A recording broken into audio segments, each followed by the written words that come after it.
Hi, ನನ್ನೆಲ್ಲ ಮಧುಮಣಿ YouTube ಚಾನಲ್ನ ವೀಕ್ಷಕರಿಗೆ ಪ್ರೀತಿಯಿಂದ ಸ್ವಾಗತ ಮಾಡ್ತಾ, ಎಲ್ಲರೂ ಹೇಗಿದ್ದೀರಾ? ಐ ಹೋಪ್ ಎಲ್ಲರೂ ಚೆನ್ನಾಗಿದ್ದೀರಾ ಅಂದ್ಕೊಳ್ತೀನಿ.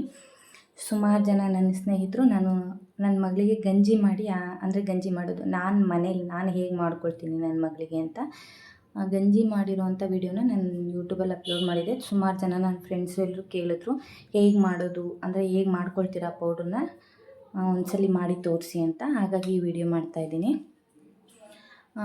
ನಾನು ಮೇಯ್ನಾಗಿ ಇದಕ್ಕೆ ಸಿರಿಧಾನ್ಯಗಳನ್ನು ಬಳಸ್ಕೊಳ್ತೀನಿ. ಈ ಸಿರಿಧಾನ್ಯಗಳು ಎಲ್ಲ ಥರದ ಕಾಳುಗಳನ್ನು ಬಳಸ್ಕೊತೀನಿ, ಬಟ್ ಸಿರಿಧಾನ್ಯ ತುಂಬ ಇಂಪಾರ್ಟೆಂಟು. ಅಂದರೆ ಅದರಲ್ಲೂ ಈ ಗಂಜಿಗೆ ಯಾಕೆ ಇಂಪಾರ್ಟೆಂಟು ಅಂತಲೂ ಹೇಳ್ತೀನಿ. ಇವತ್ತಿನ ಕಾಲದಲ್ಲಿ ಮಕ್ಕಳೇ ಅಂತ ಅಲ್ಲ, ದೊಡ್ಡೋರ್ವರೆಗೂ ಎಲ್ಲರೂ ಕೂಡ ಆಲ್ಮೋಸ್ಟು ಸಿಹಿ ಪದಾರ್ಥಗಳನ್ನು ಜಾಸ್ತಿ ತಿಂತಾರೆ. ನಾವು ಹೊರಗಡೆ ಎಲ್ಲೇ ಹೋದ್ರೂ ಆಲ್ಮೋಸ್ಟು ಸ್ವೀಟ್ ಐಟಮ್ಸ್ನ ಇಷ್ಟಪಡ್ತೀವಿ, ಹಾಗಾಗಿ ಸ್ವೀಟ್ ಐಟಮ್ಸ್ನ ತಿಂತಾರೆ. ಬಾಡಿಗೆ ಅದು ಅಗತ್ಯ ಇಲ್ಲದೇ ಇರೋಷ್ಟನ್ನು ಕೂಡ ನಾವು ತಿಂತಾ ಇರ್ತೀವಿ. ನಮ್ಮ ದೇಹದಲ್ಲಿ ಎಲ್ಲ ಆಹಾರಗಳು ಕೂಡ, ನಾವು ತಿನ್ನೋ ಯಾವುದೇ ಆಹಾರ ಆದರೂ ಕೂಡ ನಮಗೆ ಅಂದರೆ ಸಿಹಿ ಅಂದರೆ ಶುಗರ್ ಕಂಟೆಂಟ್ನ ನಮ್ಮ ಬಾಡಿಗೆ ರಿಲೀಸ್ ಮಾಡ್ತವೆ. ಬಟ್ ಈ ಸಿರಿಧಾನ್ಯಗಳು ಮಾತ್ರ ನಮ್ಮ ಬಾಡಿಗೆ ಎಷ್ಟು ಅಗತ್ಯ ಇದೋ ಅಷ್ಟು ಮಾತ್ರ ಶುಗರ್ನ ಬಿಟ್ಟು ನಾವು ಇದ್ರ ಸೇವನೆ ಮಾಡಿದ್ರೆ ಮಿಕ್ಕಿದಂಥ ಶುಗರ್ ಕಂಟೆಂಟ್ನ ಅಬ್ಸರ್ವ್ ಮಾಡ್ಕೊಳ್ಳುತ್ತೆ. ಅದು ಮೋಷನ್ ಮೂಲಕ ತಾನಾಗೆ ಅಂದರೆ ಹೊರಗಡೆ ಹೋಗುತ್ತೆ. ಇದು ಸಿರಿಧಾನ್ಯ ಮಾತ್ರ, ಅದೊಂದು ಈ ಸಿರಿಧಾನ್ಯಗಳಿಂದ ಮಾತ್ರ ಅದೊಂದೇ ಒಂದು ಕೆಲಸ ಆಗುತ್ತೆ. ಬೇರೆ ಯಾವುದೇ ಆಹಾರನ ನಾವು ತೊಗೊಳ್ಳೋದ್ರಿಂದ ಅದ್ರ ಮೂಲಕ ನಮ್ಮ ಬಾಡಿಗೆ ಶುಗರ್ ಇನ್ನೂ ಇಂಟೇಕ್ ಆಗ್ತಾ ಇರುತ್ತೆ, ಬಿಟ್ಟರೆ ಯಾವುದೇ ಆಹಾರಗಳು ಕೂಡ ಶುಗರ್ನ ಅಬ್ಸರ್ವ್ ಮಾಡ್ಕೊಳ್ಳೋದಿಲ್ಲ. ಅದೇ ಕಾರಣಕ್ಕೆ ಈ ಸಿರಿಧಾನ್ಯಗಳನ್ನು ನಮ್ಮ ದಿನನಿತ್ಯದ ಆಹಾರಗಳಲ್ಲಿ ಬಳಸ್ಕೋಬೇಕು. ಬಟ್ ಇವತ್ತಿನ ಜನ ಆಲ್ಮೋಸ್ಟ್ ಅದನ್ನು ಬಳಸೋದಿಲ್ಲ. ಮುಂಚೆ ಎಲ್ಲ ನವಣೆ ಅನ್ನ ಎಲ್ಲ ಊಟ ಮಾಡೋರಂತೆ ನಮ್ಮ ಅಪ್ಪಾಜಿ ಕಾಲದಲ್ಲಿ. ನಮ್ಮ ಅಪ್ಪಾಜಿನೂ ಹೇಳ್ತಾ ಇರ್ತಾರೆ ಇವಾಗಲೂ ಕೂಡ. ಅವಾಗೆಲ್ಲ ಈ ಶುಗರು ಬಿ ಪಿ ಇಂಥವನ್ನೆಲ್ಲ ನಾವು ನೋಡೋದಿರಲಿ, ಕೇಳೂ ಇರಲಿಲ್ಲ ಅಂತ. ಯಾಕೆಂದರೆ ಬರ್ತಾ ಇರಲಿಲ್ಲ ಅವ್ರಿಗೆ, ಹಾಗಾಗಿ ಅವ್ರಿಗೂ ಅದ್ರ ಬಗ್ಗೆ ಯಾವುದೇ ಅನುಭವ ಕೂಡ ಹೇಳೋದಿಲ್ಲ. ಇತ್ತೀಚಿನ ಕಾಲದಲ್ಲಿ ಎಲ್ಲ ರೀತಿ ಕಾಯಿಲೆಗಳು ಸ್ಟಾರ್ಟ್ ಆಗಿಬಿಟ್ಟಿದೆ. ಏನೂ ಮಾಡೋಕ್ಕಾಗೋದಿಲ್ಲ, ನಮ್ಮ ಆಹಾರ ಪದ್ಧತಿಗಳು ಹಾಗಾಗಿದೆ. ನಾನು ಬಳಸ್ಕೊಂಡಿರೋಂಥ ಇನ್ನೂ ಸುಮಾರು ರೀತಿ ಸಿರಿಧಾನ್ಯಗಳಿದೆ. ನಾನಿಲ್ಲಿ 5 ಥರ ಸಿರಿಧಾನ್ಯಗಳನ್ನು ಬಳಸ್ಕೊಂಡಿದ್ದೀನಿ. ನವಣೆ, ಆರ್ಕ, ಸಾಮೆ ಮತ್ತು ಬರಗು, ಕೂರ್ಲು, ಇಷ್ಟು ಈ 5 ಸಿರಿಧಾನ್ಯಗಳನ್ನು ಬಳಸ್ಕೊಂಡಿದ್ದೀನಿ. ಈ 5 ಸಿರಿಧಾನ್ಯಗಳನ್ನು ಕೂಡ ನೀಟಾಗಿ ತೊಳಿಬೇಕು. ನಾನು ಆಲ್ರೆಡಿ ಪೌಡ್ರ್ ಮಾಡಿಟ್ಕೊಂಡಿರೋದ್ರಿಂದ ನಾನು ಏನನ್ನು ಬಳಸ್ತೀನಿ, ಹೇಗೆಲ್ಲ ಮಾಡ್ಕೊತೀನಿ ಅಂತ ಹೇಳ್ತೀನಿ. ನೀಟಾಗಿ ತೊಳೆದ್ಬಿಟ್ಟು, ಅಂದರೆ ನೀವು ಎಷ್ಟು ಮಾಡ್ಕೊಳ್ತೀರಾ ಅನ್ನೋದ್ರ ಮೇಲೆ ಅಳತೆನ ತೊಗೊಳ್ಳಿ. ನಾನು ಯಾವ ಅಳತೆಯಲ್ಲಿ ತೊಗೋಬೇಕಂತ ಬೇಕಾದರೆ ಲಾಸ್ಟಿಗೆ ಅದನ್ನು ಎಕ್ಸ್ಪ್ಲೈನ್ ಮಾಡ್ತೀನಿ. ಸದ್ಯಕ್ಕೀಗ ಇವೇನು ನಾನು ತೋರಿಸಿದ್ದೀನಲ್ಲ ಇವನ್ನೆಲ್ಲ ನೀಟಾಗಿ ತೊಳೆದ್ಬಿಟ್ಟು, ನೀವು ಯಾವ ರೀತಿ ಬೇಕಾದರೂ ಹಾಕೋಬೋದು. ಒಟ್ಟು ನಾನು ಇಲ್ಲಿ ತೋರಿಸಿರೋ ಕೆಲವು ಐಟಮ್ಗಳನ್ನೆಲ್ಲ ತೊಳಿಬೇಕಂತ ಹೇಳ್ತೀನಿ. ಅವನ್ನೆಲ್ಲ ನೀಟಾಗಿ ತೊಳೆದ್ಬಿಟ್ಟು ಬಿಸಿಲಲ್ಲಿ ಚೆನ್ನಾಗಿ ಫುಲ್ಲು ಡ್ರೈ ಆಗೋ ಥರ ಒಣಗಿಸ್ಕೋಬೇಕು. ಅದರಲ್ಲೆಲ್ಲ ತುಂಬ ಧೂಳಿರುತ್ತೆ. ಇದೆಲ್ಲ ಈ ಆರ್ಕನ ತೊಳೆದ್ರೆ ಇದು ಲೈಕ್ ನವಣೆ ಥರ ಆಗೋಗ್ಬಿಡುತ್ತೆ, ಅಷ್ಟು ಧೂಳಿರುತ್ತೆ. ನೀಟಾಗುತ್ತೆ ತೊಳೆಯೋದ್ರಿಂದ. ನೀಟಾಗಿ ತೊಳೆದ್ಬಿಟ್ಟು ಡ್ರೈ ಮಾಡಿ. ನಂತರ ನಾನು ಇದಕ್ಕೆ ಬಾರ್ಲಿ ತೊಗೊಂಡಿದ್ದೀನಿ, ಮತ್ತು ಕಡಲೆಬೇಳೆ, ಜೋಳ ಅಂದರೆ ಜೋಳದ ರೊಟ್ಟಿ ಮಾಡ್ತೀವಲ್ಲ ಆ ಜೋಳ, ಗೋಧಿ, ಬೇಳೆ, ಮಾಮೂಲಿ ಮನೆಗೆ ಅಡುಗೆಗೆ ಬಳಸುವಂಥ ಬೇಳೆ, ಹುರುಳಿಕಾಳು, ನಂತರ ಕೆಂಪು ಬೇಳೆ ಅಥವಾ ಮಸೂರ್ ದಾಲ್ ಅಂತಾರೆ. ಈ ಬೇಳೆಗೂ ಏನು ವ್ಯತ್ಯಾಸ? 2 ಬೇಳೆನೇ ಅಲ್ವಾ ಅಂತಾರೆ. ಬಟ್ ಪ್ರೋಟೀನಲ್ಲಿ ವ್ಯತ್ಯಾಸ ಇರುತ್ತೆ. ಬೇಕಾಗಿರುವಂಥ ಪೌಷ್ಟಿಕ ಅಂಶಗಳು ಸಿಗ್ತವೆ ಅನ್ನೋ ಕಾರಣಕ್ಕೆ ನಾನು 2 ಥರ ಬೇಳೆಗಳನ್ನು ತೊಗೊಂಡಿದ್ದೀನಿ. ನಂತರ ಇದಕ್ಕೆ ಕಮಲದ ಬೀಜ, ಮಕಾನ ಅಂತಾರೆ, ಅಥವಾ ಕಮಲದ ಬೀಜ ಅಂದರೂ ಕೊಡ್ತಾರೆ. ಮಕಾನ ಅಂದರೆ ನಾನು ಬಳಸ್ಕೊಂಡಿರುವಂಥದ್ದು 200 ಗ್ರಾಮ್ ಆಗುವಷ್ಟು ಮಕಾನ ಬಳಸ್ಕೊಂಡಿದ್ದೀನಿ ನಾನು ಮಾಡಬೇಕಾದ್ರೆ ಪೌಡ್ರಿಗೆ. ತುಂಬ ಒಳ್ಳೆಯದು ಮಕ್ಕಳ ಗಂಜಿ, ಅದರಲ್ಲೂ ಈ ಗಂಜಿಗೆ ಎಲ್ಲರೂ ಕುಡಿಬೋದಲ್ಲ, ಹಾಗಾಗಿ ಎಲ್ಲರೂ ಆರೋಗ್ಯಕ್ಕೂ ಒಳ್ಳೆಯದು. ತುಂಬ ಪೌಷ್ಟಿಕಾಂಶ ಸಿಗುತ್ತೆ ಇದರಿಂದಲೂ ಕೂಡ. ನಂತರ ನಾನು ಏಲಕ್ಕಿ ಬಳಸ್ಕೊಂಡಿದ್ದೀನಿ. ಡ್ರೈ ಫ್ರೂಟ್ಸಲ್ಲಿ ಬಾದಾಮಿ, ಗೋಡಂಬಿ, ನಟ್ಸು ಮತ್ತು ಈ ಬಿಳಿ ಎಳ್ಳನ್ನು ತೊಗೊಂಡಿದ್ದೀನಿ. ಬಿಳಿ ಎಳ್ಳನ್ನು ಕೂಡ ಬಳಸ್ಕೊಂಡಿದ್ದೀನಿ. ಮೆಣಸು, ಜೀರಿಗೆ, ಕಡಲೆಬೀಜ, ಮೆಂತ್ಯ, ಉದ್ದಿನ ಕಾಳನ್ನು ತೊಗೊಂಡಿದ್ದೀನಿ. ಬೇಳೆ ತೊಗೊಂಡಿಲ್ಲ, ಉದ್ದಿನ ಕಾಳನ್ನೇ ಬಳಸಿರೋದು. ಕೆಲವು ಕಡೆ ಎಲ್ಲ ಉದ್ದಿನ ಕಾಳು ಹಾಗೆ ಸಿಗುತ್ತೆ, ಅಂದರೆ ಈ ಥರ ಸಿಪ್ಪೆನೂ ತೆಗ್ದಿರೋಲ್ಲ. ಆ ಥರದ್ದು ಬಳಸ್ಕೊಂಡ್ರೆ ಇನ್ನೂ ಒಳ್ಳೆಯದು. ಸದ್ಯಕ್ಕೆ ಅವು ನಮ್ಮ ಕಡೆ ಏನು ಬೆಳೆಯೋದಿಲ್ಲ, ಹಾಗಾಗಿ ದುಡ್ಡಿಗೆ ತೊಗೋಬೇಕು. ಉದ್ದಿನ ಕಾಳನ್ನು ತೊಗೊಂಡಿದ್ದೀನಿ. ಹುರುಳಿಕಾಳು 2ನ್ನ ಖಾಲಿ ಇಟ್ಟಿದ್ದೀನಿ, ಅಂದರೆ ನನ್ನ ಹತ್ರ ಇರಲಿಲ್ಲ, ಹಾಗಾಗಿ ಹೇಳಬೇಕು ಅಂತ ನಾನು ನಿಮಗೆ ವಿಡಿಯೋದಲ್ಲಿ ಫೋಟೋ ಹಾಕ್ತೀನಿ, ಬೇಕಾದ್ರೆ ನೋಡ್ಕೊಳ್ಳಿ. ಕೆಂಪು ಅಕ್ಕಿ, ಮಾಮೂಲಿ ಮನೇಲಿ ಬಳಸುವಂಥ ಅಕ್ಕಿ ಅಲ್ಲ, ಕೆಂಪು ಅಕ್ಕಿನ ಬಳಸ್ಕೊಂಡಿದ್ದೀನಿ ನಾನು ಪೌಡ್ರ್ ಮಾಡುವಾಗ. ನಂತರ ರಾಜ್ಮಾ ಅದನ್ನು ಕೂಡ ಫೋಟೋ ಹಾಕ್ತೀನಿ, ನನ್ನ ಹತ್ರ ಇಲ್ಲ, ಫೋಟೋದಲ್ಲಿ ನೋಡಿ. ಆ 2 ಕೂಡ ನೀವು ಈ ಪೌಡ್ರ್ ಮಾಡ್ಕೋಬೇಕಂದ್ರೆ ಆ 2 ಬಳಸ್ಕೊಳ್ಳಿ. ಯಾಕಂದರೆ ಇದನ್ನು ನಾನು ಹೇಳಿದೆ, ಚಿಕ್ಕವರಿಂದ ದೊಡ್ಡವ್ರವರೆಗೂ ಬಳಸ್ಕೋಬೋದು ಅಂತ. ಈ ಮಾಮೂಲಿ ಅಕ್ಕಿನೂ ಕೂಡ ಬಳಸ್ಕೋಬೋದು. ಶುಗರ್ ಇರೋವಂಥವ್ರು, ಆಲ್ರೆಡಿ ಶುಗರ್ ಬಂದಿರುತ್ತೆ ಅಂಥವ್ರಿಗೆ ಮಾಮೂಲಿ ಅಕ್ಕಿ ಬಳಸೋದು ಬೇಡ, ರೆಡ್ ರೈಸ್ ಬಳಸಬೇಕು ಅಂತ ಕೆಂಪು ಅಕ್ಕಿ ತೊಗೊಂಡಿದ್ದೀನಿ. ನಂತರ ರಾಗಿನೂ ಅಷ್ಟೇ ನೀಟಾಗಿ ತೊಳೆದು ಒಂದು ದಿನ ಅಥವಾ 2 ದಿನ ಚೆನ್ನಾಗಿ ಬಿಸಿಲಲ್ಲಿ ಡ್ರೈ ಮಾಡಿ ಚೆನ್ನಾಗಿ ಒಣಗುತ್ತೆ. ನಂತರ ಮೇಯ್ನು ಶುಂಠಿನ ನೀಟಾಗಿ ಎರೆದ್ಬಿಟ್ಟು ಸಿಪ್ಪೆ ಎಲ್ಲ ತೆಗೆದು ಚಿಕ್ಕದಾಗಿ ಹಚ್ಚಿ ಬಿಸಿಲಲ್ಲಿ ಅಥವಾ ಮನೆ ಒಳಗಡೆನೇ ಇಟ್ಟರು ಡ್ರೈ ಆದಂಗೆ ಆಗಿರುತ್ತೆ. ಇವೆಲ್ಲ ಒಣಗಿಸ್ಕೊಳ್ಳೋಕ್ಕೆ 3 ಡೇಸ್ ಅಂತೂ ಬೇಕಾಗುತ್ತೆ. ಸೊ ಅಷ್ಟೊತ್ತಿಗೆ ಇದು ಕೂಡ ಡ್ರೈ ಆಗಿರುತ್ತೆ. ಚಿಕ್ಕದಾಗಿ ಕಟ್ ಮಾಡಿ ಇಟ್ಕೊಳ್ಳಿ. ನಂತರ ಇದು ಜಾಕಾಯಿ ನೀವು ಎಷ್ಟು ಮಾಡ್ತಾ ಇದ್ದೀರ ಅನ್ನೋದ್ರ ಮೇಲೆ ಯೂಸ್ ಮಾಡ್ಕೊಳ್ಳಿ. ಮತ್ತು ಬಜೆ, ಇದ್ರ ಮೂರದು ಕೂಡ, ಈ ಬಜೆ, ಶುಂಠಿ ಮತ್ತು ಜಾಕಾಯಿ, ಈ ಮೂರದು ಉಪಯೋಗ ಏನು ಅಂದರೆ ಡೈಜೆಷನ್, ಅಂದರೆ ನಮ್ಮ ಡೈಜೆಷನ್ನ ಇಂಪ್ರೂವ್ ಮಾಡುತ್ತೆ. ಬೆಳಗ್ಗೆನೇ ಈ ಗಂಜಿ ಕುಡಿದ್ರೆ ಒಂದು ಹಾಫ್ ಆನ್ ಅವರ್ಗೆಲ್ಲ ಮತ್ತೆ ಹಸುವಾಗಿರುತ್ತೆ ಅವ್ರಿಗೆ. ಅದಕ್ಕೆ ಇದು ಮೇಯ್ನಾಗಿ ಡೈಜೆಷನ್ಗೆ ಯೂಸ್ ಆಗಲಿ ಅಂತ. ಮಕ್ಕಳಿಗೆ ಡೈಜೆಷನ್ ಇಂಪ್ರೂವ್ ಮಾಡಿ, ಚೆನ್ನಾಗಿ ಡೈಜೆಷನ್ ಆದರೆ ಆಟೋಮೆಟಿಕ್ಲಿ ಕುಡ್ದಿರೋವಂಥ ಗಂಜಿ ಚೆನ್ನಾಗಿ ಮೈ ಎತ್ತುತ್ತೆ. ಆದರೆ ಇದನ್ನು ಬಳಸ್ಕೋಬೇಕಾದ್ರೆ ನಾವೆಷ್ಟು ಮಾಡ್ತಿದ್ದೀವಿ ಅನ್ನೋದ್ರ ಮೇಲೆ ಬಜ್ಜೆನ ಬಳಸ್ಕೊಳ್ಳಿ. ಜಾಕಾಯಿ 1, 2, 3 ಹಿಂಗೆಲ್ಲ ಬಳಸ್ಬೋದು. 2, 3 ಹಾಕ್ಕೊಳ್ಳಿ, ತೊಂದರೆ ಇಲ್ಲ. ಶುಂಠಿನೂ ಅಷ್ಟೇ, ಸ್ವಲ್ಪ ಹೆಚ್ಚು ಕಡಿಮೆ ಆದರೂ ತೊಂದರೆ ಇರಲ್ಲ. ಬಜೆ ಮಾತ್ರ ಜಾಸ್ತಿ ಹಾಕ್ಕೋಬೇಡಿ. ಒಂದು 3ರಿಂದ 4 kg ಬಳಸ್ಕೊತಿದ್ದೀರ ಅಂದರೆ ಒಂದು ಇಷ್ಟುದ್ದ ತೊಗೋಬೋದು ಅಷ್ಟೇ. ಇಷ್ಟುದ್ದ ಯೂಸ್ ಮಾಡ್ಕೊಳ್ಳಿ ಸಾಕು. ಒಂದು 4 kg ಹಿಟ್ಟು ಮಾಡಿಸ್ತೀರ ಅಂದರೆ ಇಷ್ಟು ಸಾಕಾಗುತ್ತೆ. ಡೈಲಿ ತೊಗೊಳ್ಳೋ ಅಂಥವ್ರಿಗೆ ಚೆನ್ನಾಗಿ ಡೈಜೆಷನ್ ಇಂಪ್ರೂವ್ ಮಾಡುತ್ತೆ ಇಷ್ಟು ಹಾಕ್ಕೊಳ್ಳೋದ್ರಿಂದ. ಮತ್ತು ಉಪ್ಪನ್ನ ಬಳಸ್ಕೊಳ್ಳಿ, ಬಟ್ ಜಾಸ್ತಿ ಹಾಕಬೇಡಿ, ಸ್ವಲ್ಪನೇ ಉಪ್ಪು ಹಾಕ್ಕೋಬೇಕು. ಉಪ್ಪು ಯಾಕೆ ಹಾಕೋದು ಅಂದರೆ ಈ ಪೌಡ್ರ್ ಆದಮೇಲೆ, ಪೌಡ್ರು ಸ್ವಲ್ಪ ಒಂದು 15 ದಿನ 20 ದಿನ ಆದ ತಕ್ಷಣ ಗೂಡು ಕಟ್ಟೋಕ್ಕೆ ಸ್ಟಾರ್ಟ್ ಆಗುತ್ತೆ. ಈ ಗೂಡು ಕಟ್ಟೋದಿಲ್ಲ. ಮೆಣಸು, ಜೀರಿಗೆ ಇದೆಲ್ಲ ಹಾಕೋದ್ರಿಂದ ಅದು ಕೂಡ ಗೂಡು ಕಟ್ಟೋಕೆ ಬಿಡೋದಿಲ್ಲ, ಮೆಣಸಿರೋದ್ರಿಂದ. ಬಟ್ ಉಪ್ಪು ಹಾಕೋದ್ರಿಂದ ಗೂಡು ಕಟ್ಟಲ್ಲ ಬೇಗ ಅನ್ನೋ ಕಾರಣಕ್ಕೆ ಸ್ವಲ್ಪ ಉಪ್ಪು ಬೆಳೆಸ್ಕೊಡ್ರಿ. ನಾವು ಗಂಜಿ ಮಾಡಬೇಕಾದ್ರೆ 2 ಥರ ಗಂಜಿ ಮಾಡ್ಕೋಬೋದು. ಚಿಕ್ಕ ಮಕ್ಕಳಿಗೆ ಅವ್ರಿಗೂ ಕೂಡ ಸೇಮ್ ಉಪ್ಪನ್ನು ಹಾಕ್ಕೊಡ್ಬೋದು, ಬಟ್ ಕೆಲವು ಮಕ್ಕಳು ಉಪ್ಪು ಹಾಕಿದ್ರೆ ಕುಡಿಯೋದಿಲ್ಲ, ಸ್ವಲ್ಪ ಬೆಲ್ಲ ಹಾಕಿ ಮಾಡಿದ್ರೆ ಕುಡಿತಾರೆ. ಹಾಗಾಗಿ ಸ್ವಲ್ಪ ಬೆಲ್ಲ ಯೂಸ್ ಮಾಡಿ ಅಂತೇಳಿ ಮೊನ್ನೆ ವೀಡಿಯೋದಲ್ಲಿ ಹಾಕಿದ್ದೀನಿ ನೋಡಿ. ಬಟ್ ದೊಡ್ಡವರಿಗಾದರೆ ಆರಾಮಾಗಿ ಉಪ್ಪು ಹಾಕ್ಕೊಡ್ಬೋದು. ಇಲ್ಲ ನಾವು ಕೂಡ ಸಿಹಿ ಹಾಕ್ಕೊಂಡು ಕುಡಿತೀವಿ ಅಂದರೆ ಅದು ಓಕೆ, ಬಟ್ ಉಪ್ಪು ಹಾಕ್ಕೊಂಡು ಕುಡಿದ್ರೆ ಹಾಲಲ್ಲಿ ಕಮ್ಮಗೆ ತುಂಬ ಚೆನ್ನಾಗಿರುತ್ತೆ. ಬಟ್ ಕೆಲವರಿಗೆ ಸ್ವೀಟೇ ಇಷ್ಟ ಆಗುತ್ತೆ. ಸಿಹಿನೇ ಇರಬೇಕು ಅನ್ನೋರು ಬೆಲ್ಲ ಹಾಕ್ಕೊಂಡು ಕಾಸ್ಕೋಬೋದು. ಮೇಯ್ನಾಗಿ ಉಪ್ಪು ಇಷ್ಟೆಲ್ಲನೂ ನೀಟಾಗಿ ತೊಳೆದು, ಇದರಲ್ಲಿ ಮೇಯ್ನ್ ನಾನು ಹೇಳ್ದಾಗೆ ಹುರುಳಿಕಾಳು, ಬೇಳೆ, ಗೋಧಿ, ಜೋಳ, ಈ ಮಸೂರ್ ದಾಲ್ ಮತ್ತು ಕಡಲೆಬೇಳೆ, ಬಾರ್ಲಿ, ಈ ಸಿರಿಧಾನ್ಯಗಳು ಇಷ್ಟನ್ನು ತೊಳ್ಕೊಬೇಕು. ರಾಗಿ ಇಷ್ಟನ್ನು ಮಾತ್ರ ತೊಳ್ಕೊಳ್ಳಿ. ಮೆಂತ್ಯ, ಕಡಲೆಬೀಜ, ಜೀರಿಗೆ, ಮೆಣಸು ಇದೇನೂ ತೊಳೆಯೋ ಅವಶ್ಯಕತೆ ಇರಲ್ಲ. ಈ ಉದ್ದಿನ ಕಾಳನ್ನು ಕೂಡ ತೊಳೆದು ಆರಾಕೊಳ್ಳಿ, ಬಿಸಿಲಿಗೆ ಚೆನ್ನಾಗಿ ಡ್ರೈ ಮಾಡ್ಕೊಳ್ಳಿ. ಈ ಒಂದು 8-10 ಐಟಮ್ ಡ್ರೈ ಫ್ರೂಟ್ಸು, ಈ ಬಿಳಿ ಎಳ್ಳು, ಮೆಣಸು, ಜೀರಿಗೆ, ಕೆಲವೊಂದು ಐಟಮ್ಗಳನ್ನ ಏನು ತೊಳೆಯೋದಕ್ಕೆ ಹೋಗಬೇಡಿ, ಹಾಗೆ ನೀಟಾಗಿ ಹುರ್ಕೋಬೇಕು ಚೆನ್ನಾಗಿ. ಇಷ್ಟನ್ನು ಕೂಡ ಲೈಟಾಗಿ ಬಿಸಿ ಮಾಡ್ಕೋಬೇಕು. ಅಂದರೆ ಫುಲ್ಲು ಯಾವುದೇ ಕಾಳುಗಳು ಕೂಡ ಸಿಹಿಬಾರ್ದು. ಮತ್ತು ಲೈಟಾಗಿ ಅಂದರೆ ಫುಲ್ಲು ಸುಮ್ಮನೆ ಹಿಂಗೆ ಹಾಕ್ಬಿಟ್ಟು ತೆಗೆದು ಬಿಡಬೇಡಿ. ಒಂದು ಮಿನಿಮಮ್ ಅಂದ್ರೂ ಒಂದು 3-4 ನಿಮಿಷ ಕಡಿಮೆ ಉರಿ ಇಟ್ಕೊಂಡು ಹುರ್ಕೊಳ್ಳಿ.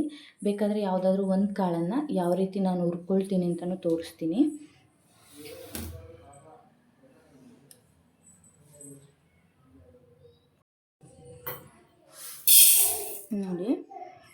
ನೋಡಿ ನಾನಿವಾಗ ಮಸೂರ್ ದಾಲ್ ಹಾಕ್ಕೊಂಡಿದ್ದೀನಿ.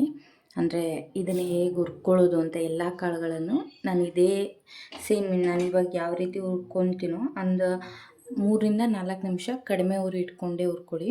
ಒಂದು ಸ್ವಲ್ಪ ಸೀದ್ರೂ ಆ ಪೌಡ್ರೆಲ್ಲ ಒಂದು ಸ್ವಲ್ಪ ಒಂಥರ ಸೀದಿದ ಥರ ಕುಡಿಬೇಕಾದ್ರೆ ಅದು ಫೀಲ್ ಆಗುತ್ತೆ. ಹಾಗಾಗಿ ಆ ಕಾಳು ಬಿಸಿ ಆಗಬೇಕು. ಅಂದರೆ ಪೌಡ್ರ್ ಆಗೋದಕ್ಕೆ ಸ್ವಲ್ಪ ಮೆತ್ತಗೆ ಥರ ಇರುತ್ತಲ್ಲ, ನೀಟಾಗಿ ಪೌಡ್ರ್ ಆಗುತ್ತೆ ಕಾಳು ಚೆನ್ನಾಗಿ ಹುರ್ಕೊಟ್ರೆ ಅನ್ನೋ ಕಾರಣಕ್ಕೆ ಎಲ್ಲ ಕಾಳನ್ನು ಕೂಡ ಬಿಸಿ ಮಾಡಿ ಅಂತ ಹೇಳೋದು. ಇವಾಗ ನಾನು ಯಾವ ಅಳತೆಯಲ್ಲಿ ಹಾಕ್ಕೊಂಡಿದ್ದೀನಿ ಎಲ್ಲ ಕಾಳುಗಳನ್ನು ಅಂತ ಹೇಳ್ತೀನಿ. ಸುಮಾರು ನಾನು ತೋರಿಸ್ದಾಗೆ ಸಿರಿಧಾನ್ಯಗಳನ್ನು ಒಂದು 1/4 kg ತೊಗೊಂಡಿದ್ದೀನಿ. ಎಲ್ಲ ಕಾಳುಗಳನ್ನು ನಾನು ತೋರಿಸ್ದಾಗೆ ಮಸೂರ್ ದಾಲು, ಬೇಳೆ, ಬಾರ್ಲಿ, ಹುರುಳಿಕಾಳು ಎಲ್ಲನೂ ಈ ಕಾಳುಗಳನ್ನೆಲ್ಲನೂ ಕೂಡ 1/4 kg ಅನ್ನೋ ಥರ ತೊಗೊಂಡು, ರಾಗಿನ ಮಾತ್ರ ರಾಗಿ ಮತ್ತು ಈ ಕೆಂಪಕ್ಕಿನ ರಾಗಿನ ಎರಡನ್ನೂ ಸ್ವಲ್ಪ ಜಾಸ್ತಿ ತೊಗೊಂಡಿದ್ದೀನಿ. ಅಂದರೆ ಅರ್ಧ kg ತೊಗೊಂಡಿದ್ದೀನಿ. ಈ ಕಡಲೆ ಬೀಜ ಒಂದು ಅದನ್ನು ಕೂಡ ಒಂದು 1/4 kgಲಿ ಅರ್ಧ ಅಥವಾ 1/4 kgನೇ ಹಾಕೋಬೋದು, ಏನು ತೊಂದರೆ ಇಲ್ಲ. ಜಾಸ್ತಿ ಹಾಕ್ಕೊಂಡ್ರೂ ಒಳ್ಳೆಯದು ಆ್ಯಕ್ಚುಲಿ. ನಂತರ ಜೀರಿಗೆನೂ ಕೂಡ ಒಂದು 1/4 kg ಎಲ್ಲ ಬೇಕಿರೋದಿಲ್ಲ. 1/4 kgಲಿ ಅರ್ಧ ಅಂದರೆ ಒಂದು 150 ಗ್ರಾಮನ್ನು ಹಾಕ್ಕೊಡಿ. ಎಲ್ಲನೂ 1/4 kg ತೊಗೊಂಡ್ರೆ ಅದು ಒಂದು 100 ಗ್ರಾಮ್ 100 ಅಥವಾ 150 ಗ್ರಾಮ್ ಹಾಕ್ಕೊಳ್ಳಿ. ಒಂದು ಸ್ವಲ್ಪ ಜಾಸ್ತಿ ಹಾಕ್ಕೊಂಡ್ರೂ ತೊಂದರೆ ಇಲ್ಲ. ಅದು ಡೈಜೆಷನ್ಗೆ ತುಂಬ ಒಳ್ಳೆಯದು. ಜೊತೆಗೆ ಹೊಟ್ಟೆನ ತುಂಬ ಕ್ಲೀನ್ ಮಾಡುತ್ತೆ ಅಂತಾರೆ ಜೀರಿಗೆ ನಾವು ಬೆಳಗ್ಗೆ ಎದ್ದ ತಕ್ಷಣ ಗಂಜಿಲಿ ಅಥವಾ ಜೀರಿಗೆ ನೀರನ್ನು ಮಾಡ್ಕೊಂಡು ಕುಡಿತಾರೆ. ಕಾರಣ ನಮ್ಮ ಡೈಜೆಷನನ್ನು ಇಂಪ್ರೂವ್ ಮಾಡುತ್ತೆ. ಅದು ಕೂಡ ಮೆಣಸನ್ನು ಒಂದು ಎಲ್ಲ ಕಾಳುಗಳನ್ನು 1/4 kg ತೊಗೊಂಡ್ರೆ ನೀವು ಒಂದು 50 ಗ್ರಾಮ್ ಆಗೋಷ್ಟು 50 ಗ್ರಾಮ್ ಆಗೋಷ್ಟು ಮೆಣಸನ್ನು, ಒಂದು 100 ಗ್ರಾಮ್ ಆಗುವಷ್ಟು ಎಳ್ಳನ್ನು ತಗೊಳ್ಳಿ. ಮತ್ತು ಏಲಕ್ಕಿನ ಅದನ್ನು ಕೂಡ ಎಲ್ಲನೂ 1/4 kg ತೊಗೊಂಡಿದ್ರೆ ಅದನ್ನು ಒಂದು 50 ಗ್ರಾಮ್ ಆಗುವಷ್ಟು, 50 ಗ್ರಾಮ್ ಬೇಡ, ತುಂಬ ಜಾಸ್ತಿ ಆಯಿತು ಅಂತ ಅನಿಸಿದ್ರೆ ಕಡಿಮೆ ಮಾಡ್ಕೊಳ್ಳಿ. ಬಟ್ ಏಲಕ್ಕಿನೂ ಕೂಡ ನಮ್ಮ ಡೈಜೆಷನನ್ನು ಇಂಪ್ರೂವ್ ಮಾಡುತ್ತೆ. ಈ ಡ್ರೈ ಫ್ರೂಟ್ಸನ್ನು ನಿಮ್ಮ ಶಕ್ತಿ ಅನುಸಾರ ನೀವು 1/4 kg ತೊಗೊಂಡ್ರೆ ಅದನ್ನು ಕೂಡ ಅಷ್ಟೇ ತೊಗೋಬೋದು. ಡ್ರೈ ಫ್ರೂಟ್ಸನ್ನು ನಿಮಗೆ ಎಷ್ಟನ್ನು ತೊಗೊಬರೋಕ್ಕಾಗುತ್ತೆ ಅಷ್ಟನ್ನ ಯೂಸ್ ಮಾಡ್ಕೊಳ್ಳಿ. ಜಾಸ್ತಿ ಹಾಕ್ಕೊಂಡ್ರೂ ತೊಂದರೆ ಇಲ್ಲ. ಬಟ್ ಇಷ್ಟನ್ನು ಕರೆಕ್ಟ್ ಅಳತೆಯಲ್ಲಿ ತೊಗೊಂಡ್ರೆ, ಅಂದರೆ ನಾನು ಹೇಳ್ದಾಗೆ ಡ್ರೈ ಫ್ರೂಟ್ಸ್ಗಳ್ನೂ ಕೂಡ ಇದ್ರ ಅಳತೆಯಲ್ಲೇ ತೊಗೊಂಡ್ರೆ ಒಳ್ಳೆಯದು. ಯಾಕಂದರೆ ಸ್ವಲ್ಪ ಬಾಡಿ ಹೀಟ್ ಆಗುತ್ತೆ. ಹಾಗಾಗಿ ಎಷ್ಟಾಗುತ್ತೋ ಅಷ್ಟು ಎಲ್ಲನೂ ಲಿಮಿಟಲ್ಲೇ ಇರಬೇಕಲ್ವ, ಹಾಗಾಗಿ ಲಿಮಿಟಲ್ಲೇ ತೊಗೊಳ್ಳಿ. ನೋಡಿ, ಈ ರೀತಿ ಬೇಳೆ ಇಷ್ಟು ಅದಕ್ಕೆ ಬೆಂದರೆ ಸಾಕಾಗುತ್ತೆ. ಸೀದಿಲ್ಲ, ಘಮ ಬರುತ್ತೆ, ನಿಮಗೆ ಗೊತ್ತಾಗುತ್ತೆ. ಉರಿಬೇಕಾದ್ರೇ ನಿಮಗೆ ಗೊತ್ತಾಗ್ತಾ ಇರುತ್ತೆ, ಆ ಘಮ ಬರ್ತಾ ಇರುತ್ತೆ. ಅದು ಉರಿತಾ ಇದ್ದರೆ ಸೀದ್ರೆ ಒಂಥರ ಘಮ ಬರುತ್ತೆ. ಬಟ್ ಅದನ್ನ ನೀಟಾಗಿ ಹುರಿದ್ರೆ, ಅಂದರೆ ಬಿಸಿ ಆದ ತಕ್ಷಣ ಅದು ಘಮ ಬರೋದಕ್ಕೆ ಸ್ಟಾರ್ಟ್ ಆಗುತ್ತೆ. ಆ ರೇಂಜಿಗೆ ಹುರ್ಕೊಂಡ್ರೆ ಸಾಕಾಗುತ್ತೆ. ಇದು ಜಾಕಾಯಿ. ಈ ಜಾಕಾಯಿ ಮಾಮೂಲಿ ಸಿಪ್ಪೆ ವಿತೌಟ್ ಸಿಪ್ಪೆನೂ ಬರುತ್ತೆ, ಈ ರೀತಿ ಸಿಪ್ಪೆ ಇರೋವಂಥದ್ದು ಬರುತ್ತೆ. ಸಿಪ್ಪೆ ಇಲ್ಲದೆ ಇರೋದು ಬಂದರೆ ಓಕೆ, ಬಟ್ ಸಿಪ್ಪೆ ಇದ್ದರೆ ಈ ರೀತಿ ಒಡೆದ್ರೆ ಒಳಗಡೆ ಈ ರೀತಿ ಇರುತ್ತೆ ಜಾಕಾಯಿ. ಇದು ಸ್ವಲ್ಪ ಚಿಕ್ಕದಾಗಿದೆ. ಬಟ್ ಅಂದರೆ ಇದನ್ನು ನಾವು ಧರ್ಮಸ್ಥಳಕ್ಕೆ ಹೋಗಿದ್ವಿ, ಆವಾಗ ಅಲ್ಲಿಂದ ತೊಗೊಂಬಂದಿರೋದು. ತುಂಬ ಘಮ ಬರುತ್ತೆ, ಚೆನ್ನಾಗಿದೆ ಇದು. ಬಟ್ಟು ಹಂಗೆ ಸಿಗುತ್ತೆ ಹೊರಗಡೆ ಎಲ್ಲನ. ಇವನ್ನ ಈ ಮೇನ್ ಜಾಕಾಯಿನ 2-3 ಅಷ್ಟೇ ಯೂಸ್ ಮಾಡಿ ಸಾಕು. 3 ಸಾಕಾಗುತ್ತೆ. ನೀವು ಎಲ್ಲ 1/4 kg ತೊಗೊಂಡಿದ್ರೆ ಇದನ್ನು ಕೂಡ ಒಂದು 2-3. ಈ ಬಜೆನ ಒಂದು ಇಷ್ಟನ್ನು ತೊಗೊಳ್ಳಿ, ಸಾಕಾಗುತ್ತೆ. ಇಷ್ಟು ಇನ್ನು ಅರ್ಧ ತೋರಿಸಿದ್ನಲ್ಲ, ಇಷ್ಟು ನೀಟಾಗಿ ಚಿಕ್ಕದಾಗಿ ಒಂದು ಕಲ್ಲಲ್ಲಿ ಕುಟ್ಬಿಟ್ರೆ, ನೀವು ಮಾಮೂಲಿ ಇದು ಮಿಷಿನ್ಗೆ ಹಾಕಿಸ್ಕೊಂಬರೋಕ್ಕೆ ಹಾಕ್ಕೊಟ್ರೆ ಅದು ನುಣ್ಣಗಾಗಿರುತ್ತೆ. ಎಲ್ಲನೂ ಬಂದಾಗ ಒಂದು ಲೈಟಾಗಿ ಜಲ್ದಿ ಇಟ್ಕೊಂಡ್ರೆ ಆ ಮೇಲಿರೋ ಆಲ್ಮೋಸ್ಟ್ ಸಿಗೋದೇ ಇಲ್ಲ ಸಿಪ್ಪೆ, ಅಷ್ಟು ನೀಟಾಗಿ ನುಣ್ಣಗಾಗಿರುತ್ತೆ. ಮೇಯ್ನು ಮಖಾನನ ನೀವು ಯಾವತ್ತು ಇಷ್ಟೆಲ್ಲ ಹುರಿದಿಟ್ಕೊಂಡ್ರೆ ಯಾವತ್ತು ಹಾಕ್ಸೋಕೆ ಅಂತ ಅಂದ್ಕೊತಿರೋ ಅವತ್ತೇ ಹುರಿರಿ. ಎಲ್ಲ ನೀಟಾಗಿ ತೊಳೆದಿಟ್ಕೊಂಡ್ಬಿಟ್ಟು ಸಂಜೆ ಅಂದರೆ ಮಿಷಿನ್ಗೆ ಹಾಕಿಸ್ಕೊಂಬರೋ ಕೊಟ್ಟು ಕಳಿಸ್ತೀರಾ ಅಂದರೆ ಅವತ್ತೇ ಹುರಿದಿಟ್ಕೊಳ್ಳಿ. ಈ ಮಖಾನನ ತುಂಬ 1 ನಿಮಿಷ ಹುರ್ಕೊಂಡ್ರೆ ಸಾಕಾಗುತ್ತೆ. ಬೇಗ ಸೀದ್ಬಿಡುತ್ತೆ.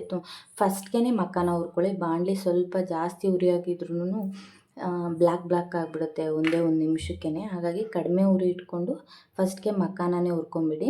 ಲೈಟಾಗಿ ಬಿಸಿ ಮಾಡ್ಕೊಳ್ಳಿ. ಆವಾಗ ಜಸ್ಟ್ ಇವಾಗ ನೋಡಿರಿ, ಹಿಂಗೆ ಒತ್ತಿದ್ರೆ ಹೋಗಲ್ಲ, ಇದು ಮೆತ್ತಗೆ ಅನ್ನಿಸ್ತಿದೆ, ಒಂಥರ ಬೆಡ್ ಥರ ಫೀಲ್ ಆಗುತ್ತೆ. ಬಟ್ ಹುರಿದಾಗ ಜಸ್ಟ್ ಹಿಂಗಂದರೆ ಒಡೆಯುತ್ತೆ, ಅಷ್ಟು ಆ ಥರ ಡ್ರೈ ಆಗಿರುತ್ತೆ. ನೀವು ಮಿಷಿನ್ಗೆ ಹಾಕಿಸ್ದಾಗ ನುಣ್ಣಗಾಗುತ್ತೆ. ನೀವು ಹುರಿದ್ಬಿಟ್ಟು ನೆಕ್ಸ್ಟ್ ಡೇ ಇಟ್ಟು ಮಿಷಿನ್ಗೆ ಹಾಕ್ಸೋಕೆ ಕೊಟ್ಟರೆ ಈ ಮಖಾನ ಅಲ್ಲಿ ಮಿಷಿನಲ್ಲಿ ಆಗಿರೋದಿಲ್ಲ, ಪೇಪರ್ ಥರ ಹಾಗೇ ಇರುತ್ತೆ. ಹಾಗಾಗಿ ಹೇಳ್ತಾಯಿದ್ದೀನಿ, ಈ ಮಖಾನನ ನೀಟಾಗಿ ಹುರಿದ್ಬಿಟ್ಟು ಗಾಳಿ ಆಡ್ದಾಗ ಮುಚ್ಚಿಡಿ. ಇಲ್ಲ ಯಾವಾಗ ಹುರಿದು ಇನ್ನೊಂದು ಹಾಫ್ ಆನ್ ಅವರ್ 1 ಅವರ್ ಕೊಟ್ಟು ಕಳಿಸ್ತೀರಾ ಅನ್ನುವಾಗ ಮಾತ್ರ ಹುರಿದು ಹಾಕ್ಕೊಳ್ಳಿ. ಕೆಲವೊಬ್ಬರು ಹಾಕ್ಸ್ಬಿಡ್ತಾರೆ, ಹಾಗೇ ಮಖಾನ ಪೇಪರ್ ಥರ ಹಾಗೆ ಉಳ್ಕೊಂಡಿರುತ್ತೆ. ಜಲ್ದಿ ಹಿಡಿದಾಗ ಮೇಲ್ಮೇಲೆ ಮಖಾನ ಎಲ್ಲ ಬಂದಿರುತ್ತೆ. ಫಸ್ಟ್ ಟೈಮ್ ನಾನು ಮಾಡಿದಾಗ ನನಗೂ ಕೂಡ ಅನುಭವ ಆಗಿತ್ತು. ನನಗಾಗಿರೋ ಅನುಭವ ಹೇಳ್ತಾಯಿದ್ದೀನಿ, ಇದೇ ತಪ್ಪನ್ನು ಬೇರೆಯವ್ರು ಮಾಡಬಾರ್ದಂತ. ಇಷ್ಟೆಲ್ಲನೂ ನೀಟಾಗಿ ಹದವಾಗಿ ಹುರ್ಕೊಂಡು ನಾನು ಹೇಳ್ದಾಗೆ ಆ ಅಳತೆಲೆ ಹಾಕ್ಕೊಳ್ಳಿ. ಉಪ್ಪನ್ನು ಜಾಸ್ತಿ ಹಾಕ್ಕೋಬೇಡಿ. ನಾನು ಹೇಳ್ದಾಗೆ ಒಂದು ಇಷ್ಟೆಲ್ಲ 1/4 kg ಎಲ್ಲ 1/4 kg ತೊಗೊಂಡ್ರೆ ಸ್ವಲ್ಪ 1-1.5 ಸ್ಪೂನಷ್ಟು. ನಾವು ರುಚಿಗೆ ತಕ್ಕಷ್ಟು ಹಾಕ್ಕೊಳ್ತಾ ಇಲ್ಲ, ಜಸ್ಟು ಗೂಡುಗಟ್ಟಬಾರ್ದು ಹಸಿಟ್ಟು ಅನ್ನೋ ಕಾರಣಕ್ಕೆ ಉಪ್ಪನ್ನು ಹಾಕ್ಕೊಳ್ಳಿ ಅಂತ ಹೇಳ್ತಾಯಿದ್ದೀನಿ. ನೀವು ಮಾಮೂಲಿ ಗಂಜಿ ಕಾಸ್ಕೋಬೇಕಾದ್ರೆ ಉಪ್ಪನ್ನು ನೋಡಿ ನಿಮಗೆ ಎಷ್ಟು ಬೇಕೋ ಅಷ್ಟು ಹಾಕ್ಕೊಳ್ಳಿ. ನೋಡಿ, ನಾನು ಆಲ್ರೆಡಿ ಅದೆಲ್ಲ ಕಾಳುಗಳನ್ನು ಹಾಕಿನೇ ಈ ಪೌಡ್ರು ಮಾಡಿಸಿಟ್ಕೊಂಡಿರೋದು. ಸುಮಾರು ಒಂದು 5 kg ಆಗೋಷ್ಟು ಹಿಟ್ಟಾಗಿದೆ. ನಾನು ತೋರಿಸ್ದಾಗೆ ಅಷ್ಟು ಕಾಳುಗಳನ್ನು ಕೂಡ ಬಳಸಿ ಮಾಡಿರೋವಂಥದ್ದು. ಫುಲ್ಲು ಈ ಥರ ಹದದಲ್ಲಿರುತ್ತೆ. ಫುಲ್ಲು ಈ ರೀತಿ ಫುಲ್ಲು ನುಣ್ಣಗೆ ಹಾಕಿ ಕೊಡ್ತಾರೆ ನೀವು ಮಿಷಿನ್ಗೆ ಕೊಟ್ಟರೆ. ನಾನು ಹೇಳ್ದಾಗೆ ನೀಟಾಗಿ ಆ ರೀತಿ ಹದವಾಗಿ ಹುರಿದು ಮಾಡಿಸ್ಕೊಂಡ್ರೆ ಈ ಥರ ಕಲರ್ ಬಂದಿರುತ್ತೆ ಹಿಟ್ಟು. ನೀವು ಸ್ವಲ್ಪ ಸೀದ್ರೂ ಬ್ಲ್ಯಾಕ್ ಫೀಲ್ ಆಗ್ತಾ ಇರುತ್ತೆ ಆ ಹಿಟ್ಟಲ್ಲೆಲ್ಲನ. ಮತ್ತು ಘಮ ಬರುತ್ತೆ. ಆ ಪೌಡ್ರು ಬಾಕ್ಸ್ ಓಪನ್ ಮಾಡಿದ್ರೆ ಸಾಕು, ಎಷ್ಟು ಘಮ ಬರ್ತಿರುತ್ತೆ ಅಂದರೆ ಗೊತ್ತಾಗುತ್ತೆ. ಆ ಕಾಳುಗಳದ್ದೆಲ್ಲ ಘಮ ಹಂಗೆ ಚೆನ್ನಾಗಿರುತ್ತೆ. ಅದೊಂಥರ ಕಾಯಿಸ್ಬೇಕಾದ್ರೂ ಅಷ್ಟೇ. ಅದೇ ಕಾರಣಕ್ಕೆ ತುಂಬ ನೀಟಾಗಿ 2ರಿಂದ 3 ನಿಮಿಷ ಒಂದೊಂದು ಕಾಳನ್ನು ಹುರ್ಕೊಳ್ಳಿ. ಕಡಿಮೆ ಉರಿ ಇಟ್ಕೊಂಡಿರಿ. ಬೇಗ ಮಾಡಬೇಕು ಅನ್ನೋ ರೀಸನಿಗೆ ಮಾಡಬೇಡಿ. ಸೀದ್ಬಿಟ್ರೆ ಆ ಪೌಡ್ರು ಮಾಡಿದ್ದೆಲ್ಲ ವೇಸ್ಟ್ ಆಗಿಬಿಡುತ್ತೆ. ಆ ಗಂಜಿ ಕುಡಿಬೇಕಾದ್ರೆ ಅಷ್ಟು ರುಚಿ ಅನಿಸೋದಿಲ್ಲ. ಈ ಗಂಜಿನ ಹೇಗೆ ಮಾಡೋದು ಅಂತ ನಾನು ವಿಡಿಯೋ ಅಪ್ಲೋಡ್ ಮಾಡಿದ್ದೀನಿ. ಯಾರಿಗಾದರೂ ಬೇಕಾದರೆ ನನ್ನ ಚಾನಲಲ್ಲಿ ಚೆಕ್ ಮಾಡ್ಕೊಳ್ಳಿ. ನಾನು ಹೇಳ್ದಾಗೆ ಇದ್ರ ಗಂಜಿನ ಇಂಥ ಏಜಿನವರೇ ಕುಡಿಬೇಕು ಅನ್ನೋ ಯಾವುದೇ ಇದಿರೋದಿಲ್ಲ. 9 ತಿಂಗಳಿಂದ ದಾಟಿದ ಮಗುವಿಂದ ಹಿಡಿದು ವಯಸ್ಸಾಗಿರೋವರೆಗೂ ಎಲ್ಲರೂ ಕೂಡ ಕುಡಿಬೋದು. ಇದ್ರ ಉಪಯೋಗ ಭಾಳಷ್ಟು ಅಂದರೆ ತುಂಬಾ ಇದ್ದಾವೆ. ಚಿಕ್ಕ ಮಕ್ಕಳಿಗೆ, ಬೆಳೆಯೋ ಮಕ್ಕಳಿಗೆ ಪೌಷ್ಟಿಕಾಂಶ ತುಂಬಿರೋಂಥ ಆಹಾರ ಬೇಕು. ಪ್ರತಿದಿನ ಆ ಆಹಾರನ ನಾವು ಕೊಡೋಕ್ಕಾಗೋದಿಲ್ಲ, ಯಾಕೆಂದರೆ ನಾವು ಕೊಟ್ಟರು ಅವ್ರು ತಿನ್ನೋದಿಲ್ಲ. ನಾವು ಎಲ್ಲ ತರಕಾರಿ, ಸೊಪ್ಪು, ಕಾಳು ಎಲ್ಲನೂ ಬೇಯಿಸಿ ಅವ್ರ ಮುಂದೆ ಇಟ್ಟರೆ ಅವ್ರು ಖಂಡಿತ ತಿನ್ನೋದಿಲ್ಲ. ಒಂದು ದೋಸೆ ಹಾಕ್ಕೊಟ್ರೆ ಅದರಲ್ಲಿ ಅರ್ಧನೂ ತಿಂದಿರಲ್ಲ. ಪಲ್ಯ ಹಾಕ್ಕೊಟ್ರೆ ಅದರಲ್ಲಿ 1 ಸ್ಪೂನಷ್ಟು ತಿಂದಿರಲ್ಲ, ಹಾಗೆ ಬಿಟ್ಟಿರ್ತಾರೆ. ಬಟ್ ಈ ರೀತಿ ಎಲ್ಲನೂ ಹಾಕಿ, ನಾನು ತೋರಿಸಿದಂಥ ಎಲ್ಲ ಕಾಳುಗಳನ್ನು ಹಾಕಿ ಡೈಲಿ ಅವರಿಗೆ 1 ಗ್ಲಾಸಷ್ಟು ಹಾಲಲ್ಲಿ ಮಾಡಬೇಕು. ನೀರು ಹಾಕಿ ಮಾಡಬೇಡಿ. ಹಾಲಲ್ಲಿ ಮಾಡಿದ್ರೆ ತುಂಬ ಚೆನ್ನಾಗಿರುತ್ತೆ. ಕುಡಿಯೋ ಮಕ್ಕಳು ಕೂಡ ತುಂಬ ಖುಷಿಯಾಗಿ ಕುಡಿತಾರೆ. ನನ್ನ ಮಗಳು ಡೈಲಿ ಎದ್ದರೆ ಇನ್ನೂ ನಾನು ಎದ್ದೇ ಇರಲ್ಲ, ಅವಳಿಗೆ ಎಚ್ಚರ ಆದ ತಕ್ಷಣ ಗಂಜಿ ಅಂತ ಸ್ಟಾರ್ಟ್ ಮಾಡ್ಕೊತಾಳೆ. ಅಷ್ಟು ಇಷ್ಟಪಡ್ತಾಳೆ, ಅಂದರೆ ಅಷ್ಟು ಚೆನ್ನಾಗಿರುತ್ತೆ. ಹಾಲಿಗೆ ಹಾಕಿ ನೀವು ಉಪ್ಪು ಹಾಕಾದರೂ ಮಾಡಿ, ಬೆಲ್ಲ ಹಾಕಾದರೂ ಮಾಡ್ಕೊಳ್ಳಿ. ಸಖತ್ತು ಕಮ್ಮಗೆ ಕುಡಿಯೋರು ತುಂಬ ಇಷ್ಟಪಟ್ಟು ಕುಡಿತಾರೆ. ಇನ್ನು ದೊಡ್ಡವರಿಗೆ ಇದ್ರ ಉಪಯೋಗ ಇನ್ನೂ ಬಹಳಷ್ಟಿದೆ. ದೊಡ್ಡವರಿಗೆ ನಾರ್ಮಲಿ ಬೆನ್ನು ನೋವು, ಮೈಕೈ ನೋವು ಅಂತ ಹೇಳ್ತಿರ್ತಾರೆ. ಕೆಲವರು ಸುಸ್ತಾಗುತ್ತೆ ಅಂತ ಹೇಳ್ತಾರೆ. ಅದಕ್ಕೂ ಕೂಡ ಇದು ಭಾಳ ಹೆಲ್ಪ್ ಆಗುತ್ತೆ. ಸುಸ್ತಾಗುತ್ತೆ ಅಂದರೆ ಅವರಿಗೆ ವೀಕ್ನೆಸ್ ಇರುತ್ತೆ ಅಲ್ವಾ. ಡೈಲಿ ನಾವು ಕೂಡ ಡೈಲಿ ಈ ಎಲ್ಲ ಕಾಳುಗಳನ್ನು ಹಾಕಿ ಯಾವ ಸಾಂಬಾರು ತಿಂಡಿ ಮಾಡ್ಕೊಳ್ಳೋದಿಲ್ಲ. ಹಾಗಾಗಿ ಈ ರೀತಿ ಪೌಡ್ರು ಮಾಡಿ ಬೆಳಗ್ಗೆ ಹೊತ್ತು ಡೈಲಿ ಕುಡಿಯೋದ್ರಿಂದ ನಾರ್ಮಲಿ ಹೆಣ್ಮಕ್ಳಿಗಂತೂ ತುಂಬಾ ಒಳ್ಳೆಯದು. ಅಂದರೆ ತುಂಬ ವೀಕ್ ಆಗಿರ್ತಾರೆ. ಮಂತ್ಲಿ ಪೀರಿಯಡ್ ಪ್ರಾಬ್ಲಮ್ಸು ಎಲ್ಲನೂ ಫೇಸ್ ಮಾಡ್ತಾ ಇರೋದ್ರಿಂದ ನಾರ್ಮಲಿ ಹೆಣ್ಮಕ್ಳು ಜಾಸ್ತಿ ವೀಕ್ ಪ್ರಾಬ್ಲಮ್ ಇರ್ತೈತೆ. ಸುಸ್ತಾಗುತ್ತೆ, ತಲೆ ಸುತ್ತುತ್ತೆ, ಇಂಥದ್ದೇ ರೀಸನ್ಗಳನ್ನ ಹೇಳ್ತಾ ಇರ್ತಾರೆ. ಇನ್ನು ಹೆಣ್ಮಕ್ಳಿಗೆ ಆ ರೀತಿ ಹೆಲ್ಪ್ ಆದರೆ ಈ ಗಂಜಿ, ಶುಗರ್ ಇರೋವಂಥವ್ರಿಗೆ ಅವರ ಫುಡ್ಗಳು, ಅವರು ಮುದ್ದೆನೇ ಊಟ ಮಾಡಬೇಕು. ನಾರ್ಮಲಿ ಯಾವುದೇ ಸ್ವೀಟ್ ಇರೋವಂಥ ಆಹಾರಗಳನ್ನ ತಿನ್ನಬಾರ್ದು. ಅವ್ರಿಗೂ ಒಂಥರ ಬೇಸರ. ಎಲ್ಲನೂ ಒಂದೇ ಮಾಮೂಲಿ ದಿನನಿತ್ಯ ಅದೇ ಫುಡ್ ಆಗಿರುತ್ತೆ. ಬಟ್ ಡೈಲಿ ಈ ಗಂಜಿ ಕುಡಿಯೋದ್ರಿಂದ ತುಂಬ ಜನ ಶುಗರ್ ಇರೋರು ನಾನು ಕಂಡಾಗೆ ತುಂಬ ವೀಕ್ ಆಗಿರ್ತಾರೆ. ಅಂದರೆ ಅವರು ಆಲ್ಮೋಸ್ಟ್ ಎಲ್ಲ ಫುಡ್ಡುಗಳನ್ನು ಕಂಟ್ರೋಲ್ ಮಾಡಿರ್ತಾರೆ. ಡೈಲಿ ಇಷ್ಟೆಲ್ಲನೂ ಹಾಕಿ ಕೊಡೋ ಅಂಥ ಅಂದರೆ ಮಾಡಿಡಬೇಕು ಅಂತ ಎಲ್ಲರ ಪರಿಸ್ಥಿತಿನೂ ಒಂದೇ ಥರ ಇರೋದಿಲ್ವಲ್ಲ. ಹಾಗಾಗಿ ಅಷ್ಟಾಗಿ ಯಾರೂ ತಲೆ ಕೆಡಿಸ್ಕೊಳ್ಳೋದಿಲ್ಲ. ಮಾಮೂಲಿ ಡೈಲಿ ಮುದ್ದೆ ಮಾಡ್ತಾರೆ. ಮಾಮೂಲಿ ಅವ್ರು ತಿನ್ನೋವಂಥ ಎಲ್ಲ ಆಹಾರ ಮಾಡ್ಕೊತಾರೆ. ಬಟ್ ಅವ್ರಿಗೋಸ್ಕರ ಸಪ್ರೇಟ್ ಮಾಡೋಕ್ಕಾಗಲ್ಲ. ಅವ್ರು ಮುದ್ದೆ ಮಾತ್ರ ಊಟ ಮಾಡ್ತಿರ್ತಾರೆ, ವೀಕ್ ಆಗಿರ್ತಾರೆ. ಅವ್ರಿಗೂ ಕೂಡ ಈ ಗಂಜಿ ಸಜೆಸ್ಟ್ ಮಾಡ್ಬೋದು. ಆರಾಮಾಗಿ ಡೈಲಿ ಕೂಡ ಹಾಲು ಹಾಕಿ ಉಪ್ಪನ್ನ ಹಾಕಿ ಆರಾಮಾಗಿ ಅವ್ರಿಗೆ ಕೊಡ್ಬೋದು. ಅವ್ರ ಶುಗರ್ ಕೂಡ ಕಂಟ್ರೋಲಲ್ಲಿರುತ್ತೆ. ಯಾಕೆಂದರೆ ನಾನು ಆವಾಗಲೇ ಹೇಳಿದೆ, ಸಿರಿಧಾನ್ಯಗಳ ಉಪಯೋಗನೇ ಅದು ಅಂದರೆ ಶುಗರ್ನ ಕಂಟ್ರೋಲ್ ಮಾಡುತ್ತೆ ಬಾಡೀಲಿ. ತುಂಬ ಹೆಲ್ಪ್ ಆಗುತ್ತೆ. ಡೈಲಿ ನಾವು ಸಿರಿಧಾನ್ಯಗಳನ್ನು ಬಳಸ್ಕೊಂಡು ಅಡುಗೆ ಯಾರೂ ಕೂಡ ಮಾಡೋದಿಲ್ಲ. ಹಾಗಾಗಿ ಈ ಗಂಜಿನ ಮಾಡೋದ್ರಿಂದ ಅವ್ರಿಗೂ ಕೂಡ ತುಂಬ ಹೆಲ್ಪ್ ಆಗುತ್ತೆ.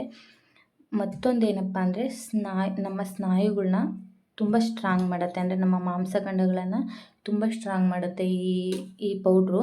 ನಾನು ಎಲ್ಲ ಥರ ಡ್ರೈ ಫ್ರೂಟ್ಸು ಇದೆ ಅಂತಲ್ಲ, ನಾನು ಬಳಸಿರೋಂಥದ್ದು ಡ್ರೈ ಫ್ರೂಟ್ಸು ಎಲ್ಲ ಕಾಳುಗಳನ್ನು. ಕೆಲವರು ತುಂಬ ಜನ ನನಗೆ ತಿಳಿದಿರೋ ಹಾಗೆ ಈ ಸ್ವಲ್ಪ ವಯಸ್ಸಾದ ತಕ್ಷಣವೇ ಮೋಷನ್ ಪ್ರಾಬ್ಲಮ್ ಮತ್ತು ಯೂರಿನ್ ಪ್ರಾಬ್ಲಮ್ ಅಂತ ಹೇಳ್ತಿರ್ತಾರೆ. ಅದನ್ನು ಕಂಟ್ರೋಲ್ ಮಾಡ್ಕೊಳ್ಳೋಂಥ ಕೆಪಾಸಿಟಿನ ಕಡಿಮೆ ಆಗ್ತಾ ಇರುತ್ತೆ ಅವರಿಗೆ. ನಾರ್ಮಲಿ ಎಲ್ಲೂ ಜರ್ನಿ ಮಾಡೋದಿಲ್ಲ, ಎಲ್ಲಿಗೂ ಹೋಗಲ್ಲ, ನಂಗೆ ಅಂದರೆ ಕಂಟ್ರೋಲ್ ಮಾಡೋಕ್ಕಲ್ಲ ಅಂತಾರೆ. ಬಟ್ ಅವರು ಕೂಡ ಈ ಗಂಜಿನ ಅವರಿಗೆ ಮೇಯ್ನಾಗಿ ಅವರಿಗೆ ಈ ಗಂಜಿ ಸಜೆಷನ್ ಮಾಡ್ತೀನಿ. ಅಂದರೆ ಅಂದರೆ ಸ್ನಾಯು ನಮ್ಮ ದೇಹದಲ್ಲಿ ನಾವೆಷ್ಟು ಸ್ಟ್ರಾಂಗ್ ಆಗ್ತೀವೋ ಅದ್ರ ಮೇಲೂ ಕೂಡ ಕಂಟ್ರೋಲ್ ಸಿಗುತ್ತೆ ಅವರಿಗೆ. ತುಂಬ ಅಂದರೆ ತುಂಬ ರೀತಿ ಹೆಲ್ಪ್ ಆಗುತ್ತೆ. ಅದೇ ರೀಸನಿಗೆ ನಾನು ಹೇಳಿದ್ದು, ಚಿಕ್ಕವರಿಂದ 9 ತಿಂಗಳು ದಾಟಿದ ಮಗುವಿಂದ ಹಿಡಿದು ವಯಸ್ಸಾಗಿರೋ ತನಕ ಎಲ್ಲರೂ ಕೂಡ ಈ ಗಂಜಿನ ಆರಾಮಾಗಿ ತೊಗೋಬೋದು, ಯಾವ ತೊಂದರೆನೂ ಇಲ್ಲದೆ. ಶುಗರ್ ಇರೋವಂಥವ್ರಿಗೆ ಶುಗರ್ಲೆಸ್ ಆಗಿ ಅಂದರೆ ಸಿಹಿನ ಇಲ್ಲದೆ ಉಪ್ಪಾಕಿ ಮಾಡಿಕೊಡಿ. ನಾರ್ಮಲಿ ನಮ್ಮ ಮನೇಲಿ ಉಪ್ಪಾಕಿ ಮಾಡ್ಕೊತೀವಿ ನಾವು ಕೂಡ. ಕಮ್ಮಗೆ ತುಂಬ ಚೆನ್ನಾಗಿರುತ್ತೆ. ನನ್ನ ಮಗಳು ಮಾತ್ರ ಬೆಲ್ಲ ಹಾಕಿದ್ರೆ ಕುಡಿಯೋದವಳು. ಸ್ವಲ್ಪ ಇನ್ನೂ ಅಷ್ಟು ಸ್ವಲ್ಪ ಸಿಹಿ, ಅದರಲ್ಲೂ ಸಿಹಿ ಕಡಿಮೆನೇ ಹಾಕ್ತೀನಿ. ಬೆಲ್ಲ ಹಾಕಿದ್ರೆ ಕುಡಿತಾಳೆ. ಹಾಗಾಗಿ ಅವಳಿಗೆ ಸಿಹಿನೇ ಹಾಕಿ ಮಾಡಿಕೊಡ್ತೀನಿ. ಎಲ್ರಿಗೂ ಥ್ಯಾಂಕ್ ಯು. ನನ್ನ ವಿಡಿಯೋ ನಿಮಗೆಲ್ಲ ಇಷ್ಟ ಆದರೆ ನನ್ನ ಚಾನಲ್ನ ಸಬ್ಸ್ಕ್ರೈಬ್ ಮಾಡ್ಕೊಳ್ಳಿ. ಅಲ್ಲೇ ಇರುವಂಥ ಬೆಲ್ ಬಟನ್ನ ಒತ್ತಿ. ನಾನು ಮಾಡೋ ಎಲ್ಲ ವಿಡಿಯೋಗಳು ನಿಮಗೆ ತಲುಪ್ತೆ. ಇದರಲ್ಲಿ ಬರೀ ಗಂಜಿ ಅಲ್ಲ, ಇನ್ನೂ ಕೆಲವು ರೆಸಿಪಿಗಳನ್ನ ಮಾಡ್ಬೋದು. ಅದನ್ನು ಕೂಡ ನಾನು ನಿಮಗೆ ತೋರಿಸ್ತೀನಿ. ಅದಕ್ಕೋಸ್ಕರನೇ ಸ್ವಲ್ಪ ಜಾಸ್ತಿ ಮಾಡಿಟ್ಕೊಳ್ತೀನಿ. Thank you.